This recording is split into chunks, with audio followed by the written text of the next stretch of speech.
Once upon a time, you know, New York, they thought belonged to the Italians. I wish it's a good game, nice game, and Italy win. Because the Irish never win against Italy, you know that. And then, once upon a time, New York belonged to the Irish. Italy are shaky at the moment, I don't know where they're going. I think we've got them at a good time now. So between Italy and Ireland, they owned East Rutherford, New Jersey on that particular day.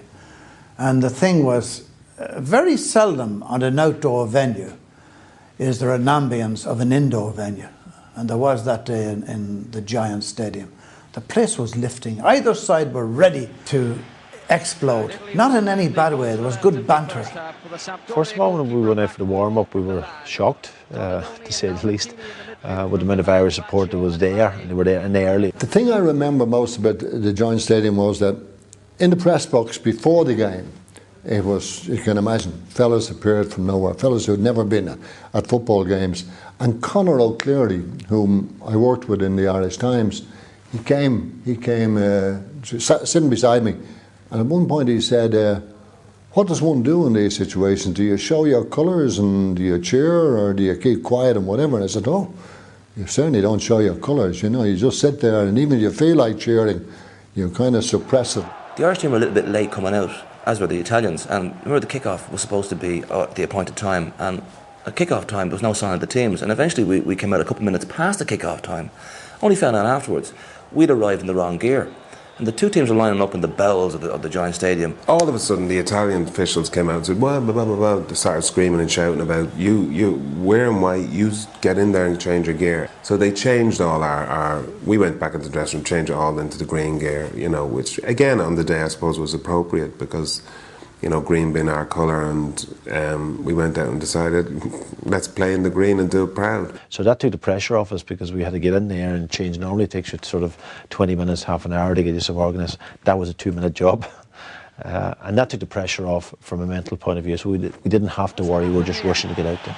It's Ireland playing right to left. Jack was always afraid about being caught at the back, and that's why he felt 5 across the middle would stop the chances of the back four being exposed.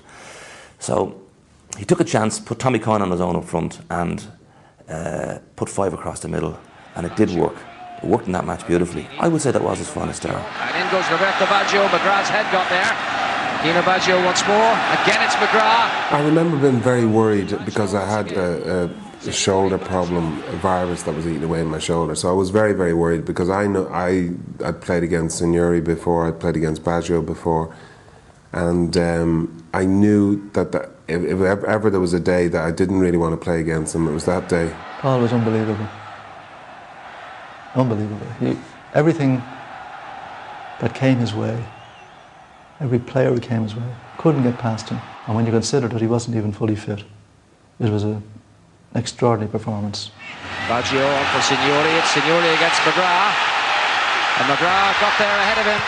I remember that ball was played down the middle early on in the game and I had to chase Signori, and it took me about 4 strides to actually get into my proper running stride because I had to drag this thing behind me. And I knew he was beating me, and he'd started, mind you, 7 yards behind me. So I was thinking, oh my God, I can hear him. And eventually he's about here, and the only thing I can think of is I've got to launch myself in the air and just land as near to the ball as I can, and if I can get my foot to it, it'll go back to Packy, and if I miss, this little guy's going to run and he's going to score the first goal. So I was run, then I just jumped in the air, landed on the ground, and by about 1.5 inches or something, I just clipped the ball. I'm blessed when I saw it running back to Packy, because then I thought, oh my God, I've just about done it. McGrath, a colossus would be an understatement. I mean, no matter which of the strikers he had to look after, he just reduced them to anonymity, really. That was a very old Irish team in football terms. The average age of that Irish team was 29, and 8 of them were over 27.5 years of age. So very young. Only Keane and Babb, who was 23, brought down the age. And then there was Houghton, who was about 30 at that time. Given a choice, he was a right footer. And yet when he got the opportunity against England in Stuttgart, he scored with his head. When he got the opportunity against Italy, he scored with his left foot. And Pagliuca in the Italian goal was stunned. Sheridan. Baresi, onto it comes Houghton. And Houghton with a shot, and it's there! Ray Houghton! The press box exploded. Fellas who hadn't smiled for 20 years were suddenly, their faces were creased and other fellas were punched in the air. I couldn't get over this. And suddenly O'Cleary tapped me on the shoulder and he said, "How long have you been covering this football?" He said, "Did you not tell me that everybody behaved themselves in the press box?" And that was the measure. It was absolute bedlam. People were, I might even have cheered myself. Shame, shame. On this occasion, we well deserved to win this one. So I did feel a little bit, for some strange reason, I felt a little bit down.